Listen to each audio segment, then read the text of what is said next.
বহু লোককে বলতে দেখবেন যে তারা নিজেকে নাস্তিক বলে জাহির করতে চায়, বলে আমি এসব মানি না, আমি সব মানে একেবারে বিজ্ঞান আধুনিকবাদী লোক আর কি, বিজ্ঞানবাদী লোক, আধুনিকবাদী লোক, আমরা সব ঠাকুর দেবতা ইত্যাদি কিংবা কোনো অলৌকিক শক্তি কিছুকে বিশ্বাস করি না আর কি। বুঝবেন তারা ভুয়ো মিথ্যে কথা বলছে, পুরোটাই মিথ্যে কথা। অলৌকিক বিষয়কে বিশ্বাস করে না পৃথিবীতে হেন কোনো লোক নেই।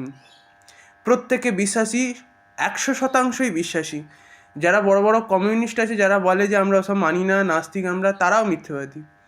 কেন? কেননা তারা তাদের অন্তরে অবস্থিত পরমাত্মিক শক্তিকে অনুভব কোথাও না কোথাও তারা করবেই। কারণ অলৌকিক শক্তি বাস্তবিকই লৌকিকতার বাইরে যে শক্তি থাকে, সে শক্তিকেই এক কথায় অলৌকিক শক্তি বলা হয়। আর এই ধরনের শক্তিকে বিশ্বাস তারা করে, কিছু কিছু রীতিনীতি হয়তো মানে না। কিছু মানুষ আছে যারা রীতিনীতি হয়তো বিশ্বাস করে না, কোনো আচার বিচারকে বিশ্বাস না করতে পারে, কোনো একটা দেবতা কিংবা কোনো মূর্তি বিগ্রহকে ঈশ্বর বলে মানতে অবিশ্বাস করতে পারে। কিন্তু তারা কখনোই এটা নয়, তার মানে এটা নয় যে তারা নাস্তিক।